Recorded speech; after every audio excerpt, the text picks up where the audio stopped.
हर खबर पर होगी आपकी पकड़। डाउनलोड कीजिए एबीपी लाइव ऐप।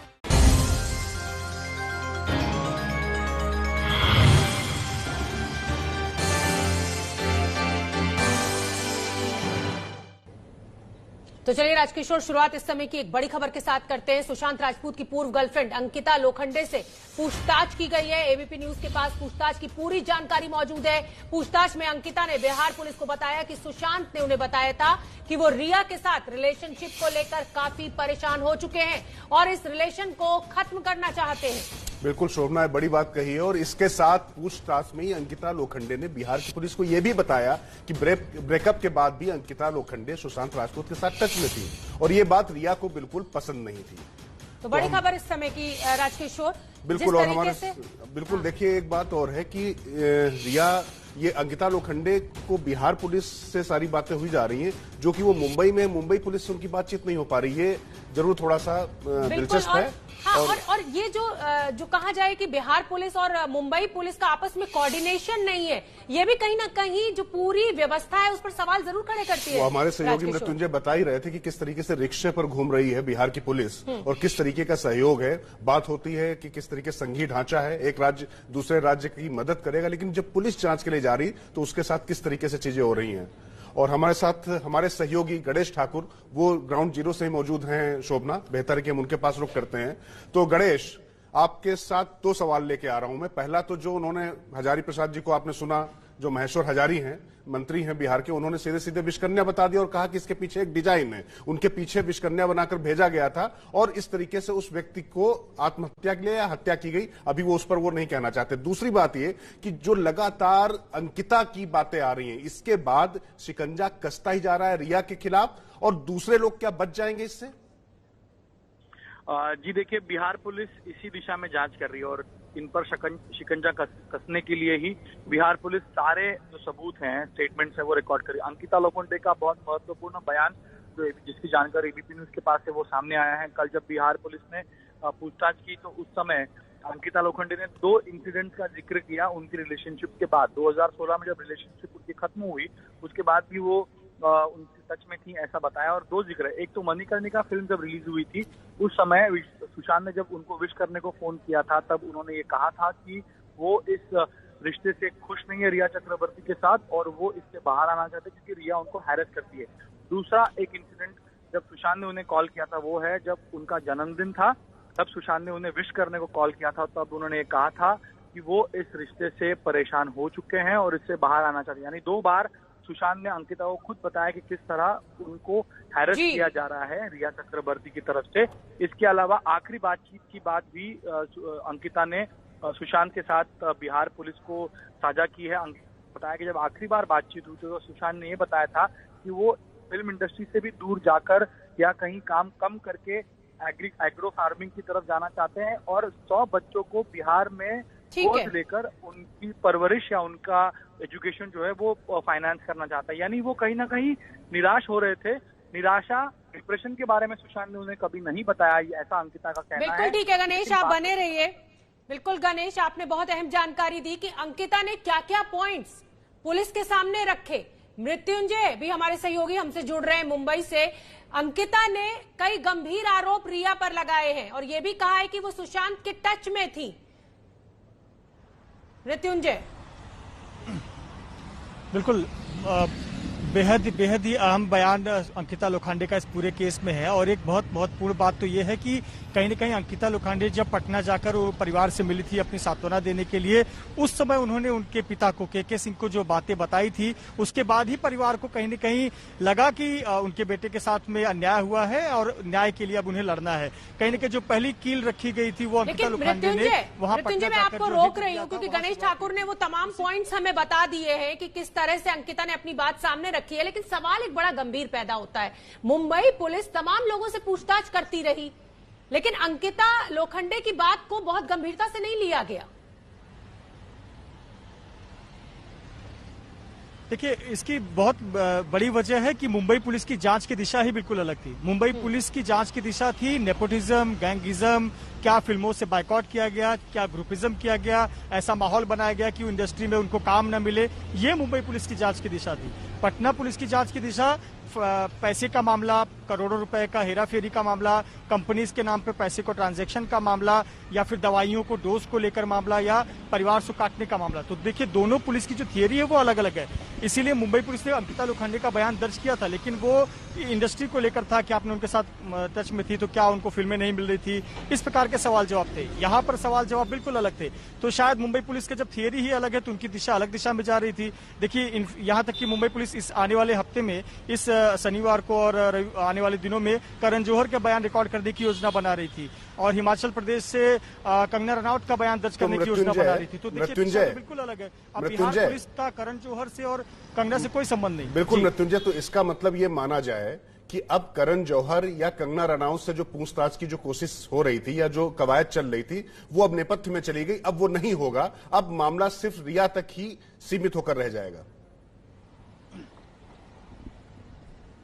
बिल्कुल सही कहा आपने, और ये खबर कल हमने एबीपी न्यूज के दर्शकों को दिखाई भी थी, बताई भी थी कि अब मुंबई पुलिस ने फिलहाल के लिए अपनी जांच तो जारी रखेंगे, लेकिन फिलहाल के लिए जो बयान दर्ज किए जा रहे थे उसे होल्ड पर कर दिया है। अब वो देख रहे हैं कि बिहार पुलिस की जांच किस दिशा में जा रही है, उसके बाद मुंबई पुलिस तय करेगी। तो यानी कि आने वाले दिनों में जिन लोगों के बयान दर्ज किए जाने थे, मुंबई पुलिस ने उस पर होल्ड कर दिया है। फिलहाल आप देखिए, आखिरी जो बयान दर्ज हुआ था अपूर्वा मेहता का, धर्मा प्रोडक्शन के सीईओ, उसके बाद से पूरा मामला मुंबई पुलिस की तरफ से शांत हो गया है। तो मुंबई पुलिस इस पर सक्रिय नहीं है। और बिल्कुल आपने जो बात कही कि अब कहीं न कहीं करण जौहर और जो अन्य लोग थे वो इस मामले से फिलहाल दूर ही हैं, अभी तक सीधे तौर पर पर्दे में नहीं आए। मृत्युंजय, लेकिन एक सवाल ये भी खड़ा किया जा रहा है रिया चक्रवर्ती के द्वारा कि अंकिता अपना मतलब साध रही है। अंकिता की जो नाराजगी थी कि अब रिया उनके साथ रिश्ते में थी और अंकिता को उन्होंने पीछे छोड़ दिया था, तो कहीं ना कहीं अंकिता प्रिजुडिस हैं रिया चक्रवर्ती को लेकर, ये भी आरोप लग रहा है।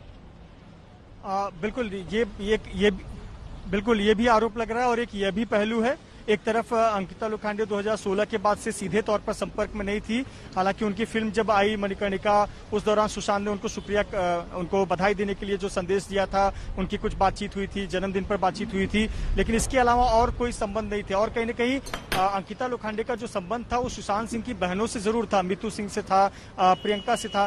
तो ये कहीं न कहीं जो मामला है कि परिवार से संबंध था, तो रिया चक्रवर्ती और इनके बीच में तो ये दरार तय है। और ये भी पूरी संभावना है, और ये सवाल है कि क्या अंकिता लोखंडे पहले से लेकर प्रेजुडिस है कि रिया चक्रवर्ती ने ऐसा किया होगा या कर रही थी, या जो भी एक धारणा बनाई हो। तो बिल्कुल आपका सवाल वाजिब है, और ये भी जांच का एक पहलू है जिसको लेकर बिहार पुलिस निश्चित तौर पर जांच कर रही है। बिल्कुल, आप बने रहिए मृत्युंजय, हम फिर आपका रुख करेंगे। इसी बीच में अपने दर्शकों को बताना चाहती हूँ कि सुशांत और अंकिता लंबे वक्त तक रिश्ते में रहे और दोनों की संदीप सिंह से अच्छी दोस्ती है। लेकिन एबीपी न्यूज से खास बातचीत में संदीप ने बताया कि अंकिता ने उनसे सुशांत की मौत के बारे में कोई बात नहीं की। देखिए क्या है, 4 साल हो चुका है उनको अलग होकर, तो वो डिस्कशन पॉइंट ही नहीं था, क्योंकि वो मणिकर्णिका बागी कभी नहीं। और जो आप अभी खुद भी कह रही हैं, आप कहा जा रहा है कि उन्होंने मैसेजेस शेयर किए हैं, कहा जा रहा है। अभी तक ये बात सच है या गलत है वो तो अंकिता ही बता पाएगी। तो आप एक बार अंकिता से भी पूछ लीजिएगा, क्योंकि ये कहा जा रहा है। अभी उनके लाइफ में क्या है क्या नहीं है वो मैं नहीं बता सकता, और हम हमेशा एक दूसरे का हालचाल पूछते रहते हैं। पिछले 3, साढ़े 3, 4 साल से अंकिता और सुशांत तो मिले भी नहीं है एक दूसरे से। रवि जैन जुड़े हुए हैं। बिल्कुल शोभना, हमारे साथ हमारे सहयोगी रवि जैन जुड़े हुए हैं मुंबई से। तो रवि, सीधा सवाल यह है कि अंकिता लोखंडे ने बहुत संगीन आरोप लगाए। वो कह रही हैं कि सुशांत के साथ वो टच में थी ब्रेकअप के बाद भी, और वो सीधे सीधे रिया को जिम्मेदार ठहरा रही। तो मैं आपसे समझना चाहता हूं कि इस समय बॉलीवुड में किस तरीके की प्रतिक्रिया है, वहां पर किस तरीके का माहौल है, और ये जो नया ट्विस्ट आया है इस केस में, उसके बाद लोग क्या कुछ राहत की सांस ले रहे हैं? जी, अंकिता लोखंडे ने अपनी बात कहकर एक नया ट्विस्ट पूरे मामले में ला दिया है, क्योंकि ऐसी उम्मीद की जा रही थी कि अंकिता लोखंडे अपनी चुप्पी नहीं तोड़ेंगी, वो कुछ नहीं बताएंगी, क्योंकि 4 साल से सुशांत से टच में नहीं थी। 2 बार ही उनकी, एक बार मैसेज से और शायद फोन से बात हुई है, जिसमें उनका दावा है अंकिता का कि उनका कहना था सुशांत का कि वो रिया चक्रवर्ती से काफी परेशान है। हालांकि इस दावे की पुष्टि या जो जांच है वो पुलिस करेगी, ये तो उनका बयान आया है। लेकिन इस पूरे बयान ने, अंकिता लोखंडे के इस बयान ने उनकी जो खामोशी टूटी है उससे एक नया चैप्टर, एक नया अध्याय खुल गया है अब बॉलीवुड में। अब लोग एक नया एंगल भी आ गया है और पुलिस को एक नया एंगल मिल गया है कि वो इसकी भी जांच करे कि अंकिता ऐसा क्यों कह रही हैं, जबकि मुंबई पुलिस का दावा है कि वो डिप्रेशन का शिकार थे, कई महीनों से इलाज करा रहे थे, दवाई भी नहीं ले रहे थे और उसी डिप्रेशन में उन्होंने आत्महत्या कर ली थी। जबकि अंकिता का कहना है कि वो डिप्रेशन का शिकार होने वाले शख्स नहीं थे, काफी खुश मिजाज किस्म के शख्स थे और वो ऐसा कदम नहीं उठा सकते हैं। मतलब अंकिता का सीधा इशारा ये है कि उन्होंने आत्महत्या नहीं की होगी और शायद उनकी हत्या हुई होगी या उन्हें इस तरह से मजबूर किया गया होगा। जी रवि जैन, बिल्कुल आपने अहम जानकारी दी। और अंकिता क्या, कई लोग जो सुशांत के फैन हैं उनका यही कहना है कि आत्महत्या हो ही नहीं सकती। हैप्पी लकी गो थे सुशांत। राजकिशोर, एक बड़ा सवाल ये खड़ा होता है कि जो जंग नेपोटिज्म की बॉलीवुड में छिड़ गई थी और लग रहा था कि इस बार कुछ ना कुछ अंजाम तक पहुंचेगी, वो आकर रिया पर केंद्रित हो गई है। तो वो जो असली जंग है बॉलीवुड की, वो फिर पीछे छूट रही है। बिल्कुल शोभना, वो तो साफ साफ पीछे छूटती दिखाई पड़ रही है और कमजोर दिखाई पड़ रही है, कमजोर होती दिखाई पड़ रही है जो कंगना रनौत या जो दूसरे लोगों ने उठाई थी। लेकिन यहाँ एक दिलचस्प पहलू, एक व्यक्ति है, उसकी दो प्रेमिकाएं, एक एक्स गर्लफ्रेंड और एक जो मौजूदा थी रिया, दोनों सुशांत के व्यक्तित्व के बारे में बिल्कुल अलग अलग बातें कर रही हैं। अंकिता कह रही है कि वो इतना मजबूत व्यक्ति था कि कभी सुसाइड नहीं कर सकता था, आत्महत्या नहीं कर सकता था, जबकि रिया का कहना था कि वो अवसादग्रस्त थे और वो दवा ले रहे थे और उसकी वजह से ही उन्होंने आत्महत्या कर ली होगी। तो ये निश्चित तौर पर जांच के विषय है। तो चलिए एबीपी रिपोर्टर में अब आगे बढ़ते हैं। सुशांत के दोस्त महेश शेट्टी ने मुंबई पुलिस को बयान दिया है कि रिया के आने के बाद सुशांत से उनका मिलना जुलना बंद हो गया था। बड़ी खबर इस समय की।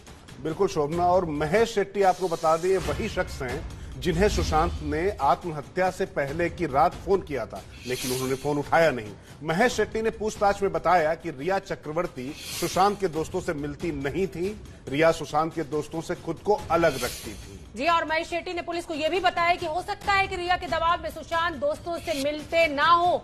उन्होंने ये भी कहा कि रिया के आने के बाद सुशांत बदल गया था। जो आरोप परिवार का, वही अब करीबी मित्र भी लगा रहा है। और हम आपको बता दें कि महेश शेट्टी, ये तस्वीर आपके सामने है, ये वही शख्स है जिसको अंतिम बार सुशांत ने फोन किया था और दुर्भाग्य ये कि महेश शेट्टी ने फोन नहीं उठाया था। बिल्कुल शोभना, और सबसे बड़ी बात यह है कि अंतिम समय में अगर उन्होंने आत्महत्या की है, उस समय अगर वो फोन कर रहे तो कोई उनकी आशा, कुछ प्रत्याशा रही होगी, लेकिन दुर्भाग्य से बात नहीं हो पाई। और ये उनका जो बयान क्या है, देख लेते हैं कि सुशांत केस में क्या है। शोभना, हम बिल्कुल, रिया के आने के बाद मिलना जुलना कम हो गया था, हमसे नहीं मिलती थी रिया, ये महेश शेट्टी का बहुत ही अहम बयान हो जाता है। रिया खुद को अलग रखती थी सुशांत के दोस्तों से। हो सकता है कि रिया के दबाव में ही वो ना मिलता हो। यही आरोप परिवार ने लगाया है कि रिया के साथ रिश्तों के चलते ही उन्होंने मिलना जुलना बंद कर दिया था परिवार से। रवि जैन हमारे साथ जुड़े हुए हैं। राजकिशोर, रवि जैन, एक बहुत ही गंभीर आरोप परिवार ने लगाया था और अब दोस्त का भी यही कहना है कि रिया के साथ रिश्तों के चलते सुशांत मिलते नहीं थे दोस्तों से। जी शोभना, सबसे पहले मैं आपको बता दूं कि जब 14 जून को सुशांत सिंह की मौत हुई थी, खुदकुशी का मामला सामने आया था, उस वक्त मैंने महेश शेट्टी को फोन किया था 2-3 बार। उस वक्त उनसे पूछताछ चल रही थी। उन्होंने मुझे कहा था कि मैं इस बारे में बाद में बात करूंगा। और ये हमें पता चला था कि जब महेश शेट्टी को फोन किया था सुशांत ने, उस वक्त शायद वो उपलब्ध नहीं थे और इस बात की ग्लानि उन्हें थी। जब उन्होंने कॉल बैक किया सुशांत को, तो सुशांत आत्महत्या कर चुके थे। ये बात सामने आई थी महेश शेट्टी की तरफ से। तो उस वक्त शायद बहुत रात हो गई थी जब सुशांत ने उन्हें फोन किया था और शायद महेश शेट्टी जो है वो सो रहे थे। उसके बाद उन्होंने वापस कॉल किया था, सुशांत ने उनका फोन नहीं उठाया और ये खबर सामने आई कि सुशांत जो है उन्होंने आत्महत्या कर ली है। अगर आपकी बात आप बात कर रही है महेश शेट्टी के बयान की, तो ये बहुत ही एक गंभीर इल्जाम है रिया का, और ऐसा रिया पर, और ऐसा लग रहा है कि रिया अब चारों तरफ इस इल्जाम, रवि मैं इसी सवाल से जुड़ा हुआ सवाल आगे बढ़ाना चाहता हूं कि ये इल्जाम इसलिए ज्यादा अहम हो जाता है क्योंकि उनके परिजनों का भी यही आरोप है, अंकिता लोखंडे भी यही बात कह रही हैं। तो जब सब लोग एक ही तरीके से बात कर रहे हैं तो ले देकर रिया के इर्द गिर्द शिकंजा कसता चला जा रहा है। ऐसा लगता है कि सुशांत को सबसे अलग थलग करने में रिया ने वहां पर खलनायिका की भूमिका निभाई, कुछ इस तरीके की छवि बन रही है। जी, ये भी बहुत बड़ी वजह हो सकती है राजकिशोर कि इसीलिए शायद वो डिप्रेशन में चलते चले गए। जिस तरह का चित्र उभर कर आ रहा है शोभना और राजकिशोर, वो यही चित्र उभर कर आ रहा है कि रिया ने परिवार वालों से भी दूर कर दिया था सुशांत को, दोस्तों से भी दूर कर दिया था। बहन का भी इल्जाम है कि उनकी वजह से ही उन्हें घर छोड़कर जाना पड़ा था और वो साथ में रहने को तैयार नहीं थी।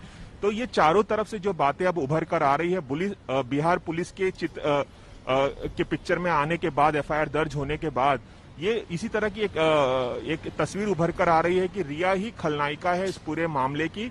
हालांकि जो सच है वो तो बाद में आएगा, सामने आएगा, जांच होगी इसकी कि कौन कितना सच बोल रहा है। लेकिन जिस तरह की एफआईआर दर्ज कराई गई है बिहार में और जिस तरह की बात महेश शेट्टी कह रहे हैं, उनकी बहन कह रही है, और चारों तरफ से जो बातें सामने आ रही है, उससे यही चित्र उभर कर आ रहा है कि रिया एक वजह हो सकती है सुशांत के डिप्रेशन की। ठीक है राजकिशोर, मेरा अगला सवाल आपसे है और मेरा सवाल आपसे ये है कि जिस तरीके से परिवार भी एक ही बात कह रहा है, दोस्त भी एक ही बात कह रहे हैं, और ये हम और आप बहुत बेहतर जानते हैं कि जो छोटे शहरों के लोग होते हैं, मैं और आप छोटे शहरों से आए हैं, हम लोगों का मिलना जुलना यही एक आत्मा है रिश्तों की।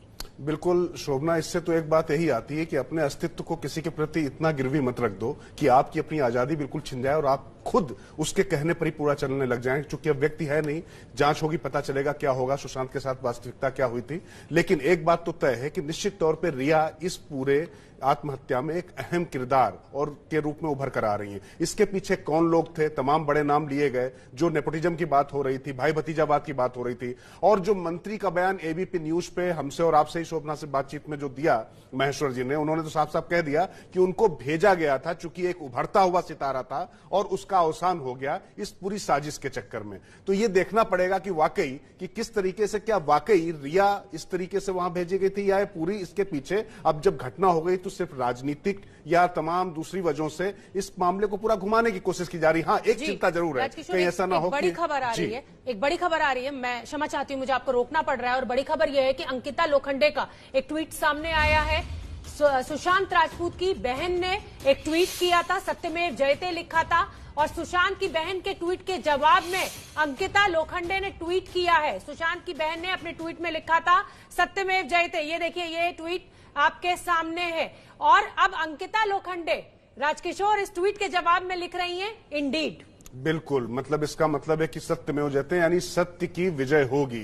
तो अब उनको लगने लगा है, जब बिहार पुलिस ने जब मुकदमा दर्ज किया और ये मामला पूरे देश की सुर्खियां बनने लग गया शोभना, तो उनको लगता है कि ये मामला किसी तार्किक परिणति तक पहुंचेगा। उनकी उम्मीद जगी है। लेकिन सवाल यह है कि 40-45 दिन क्यों लग गए इसके पीछे। हालांकि लोग कह रहे हैं कि अंकिता लोखंडे ने ही पहली बार उनके परिवार को बताया, उसके बाद उन लोगों ने वहां पर एफआईआर दर्ज की, तब उनको यहां पर धांधली समझ में आई। तो अब देखने की बात होगी।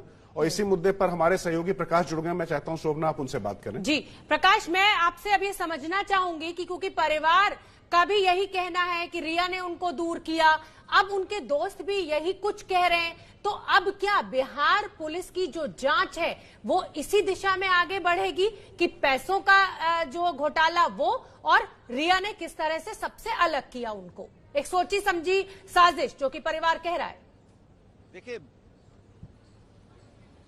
देखिए, ये एक बात तो तय है कि एफआईआर होने के बाद से दोबारा ये मामला सामने आया है और उस पर बिहार पुलिस जांच कर रही है।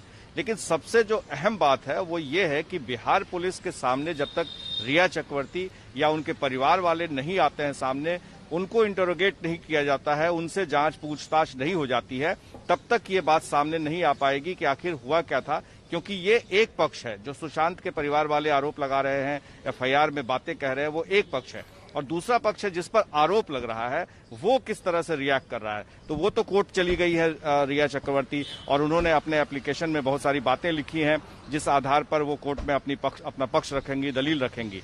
जब बिहार पुलिस उन्हीं लोगों से अब तक बातचीत कर पा रही है जिनके बारे में एफआईआर में कहा गया है, जिनके जो सुशांत से जुड़े हुए लोग थे उनसे बातचीत हो रही है। लेकिन रिया चक्रवर्ती और उनसे जुड़े हुए लोगों से अभी तक कोई बातचीत नहीं हुई है। मुंबई पुलिस पर यही इल्जाम लग रहा है कि वो सहयोग नहीं कर रही है। बिहार पुलिस की टीम जो है पिछले 4 दिनों से मुंबई में चक्कर काट रही है, लेकिन उनको सहयोग करने के लिए कोई नहीं। उल्टा इल्जाम भी लग रहा है कि बिहार पुलिस ने परमिशन नहीं लिया, बिहार पुलिस को यहाँ पर किसी से बात नहीं की मुंबई पुलिस में, तो ये भी इल्जाम से झेलना पड़ रहा है। इसी बीच में जो महेश्वर हजारी हैं, उन्होंने साफ तौर पर कहा है कि इसकी मांग की है उन्होंने कि सीबीआई से जांच कराई जानी चाहिए। तो जाहिर है कि मामला जब तक बिहार सरकार भी चाहती है कि ये सीबीआई को सौंप दी जाए। बिल्कुल प्रकाश, आप बने रहिए हमारे साथ। और सिर्फ मुंबई पुलिस पर सवाल खड़े नहीं हो रहे हैं, अब महाराष्ट्र सरकार पर भी सवाल खड़े होने शुरू हो चुके हैं। हमारे सहयोगी प्रकाश जुड़े हुए पटना से। पटना, सीधा सपाट सवाल कि क्या अब नीतीश कुमार सीबीआई जांच की संस्तुति करेंगे इस मामले की? देखिए, जो पटकथा है वो सीधे तौर पे यही लिखी जा रही है कि सीबीआई जांच की सिफारिश करने की ओर बढ़ रहा है, लेकिन उनके सहयोगी ने जो कहा है कि सीबीआई की जांच की मांग करते हैं, दूसरी तरफ नीतीश कुमार के जो हमारे सूत्र हैं वो बताते हैं कि परिवार वाले जिस दिन कह देंगे कि हाँ सीबीआई को सिफारिश कर देनी चाहिए, उस दिन वो कर देंगे। देखिए, एफआईआर जिस समय में हुआ उसी समय में ये तय हो गया था कि इसकी जांच बिहार पुलिस भले ही मुंबई में जाकर करेगी, लेकिन किसी परिणति तक पहुंच नहीं पाएगा, क्योंकि अगर जांच हो भी जाती है तो उनको सहयोग वहां मुंबई पुलिस से नहीं मिलेगा। पोस्टमार्टम रिपोर्ट, तमाम ऐसे जो तकनीकी बातें हैं जिसके बारे में जानना बहुत जरूरी होता है। और चार्जशीट कहां सौंपा जाएगा, कौन एक्यूज्ड होंगे, किस तरीके से उसको देखा जाएगा, तो बहुत सारी बातें हैं इसमें। तो एक तरफ तो सुप्रीम कोर्ट में भी बिहार सरकार ने मुकुल रोहतगी को एंगेज किया है ताकि वहां पर जाकर के बिहार सरकार का पक्ष रखा जा सके। कैविएट दायर किया गया है क्योंकि रिया चक्रवर्ती सुप्रीम कोर्ट में गई हैं, तो बहुत कुछ मसला कोर्ट में भी सामने आएगा। लेकिन उसके पहले क्योंकि राजनीतिक तौर पे भी ये काफी गर्म मामला हो चुका है, सुर्खियों में है, तो इस पे बिहार सरकार फूंक फूंक कर कदम रखेगी। बिल्कुल, बिहार सरकार फूंक फूंक कर कदम रखेगी। और क्योंकि चुनाव है, जैसा कि प्रकाश भी बता रहे हैं, तो बहुत अहम हो जाता है।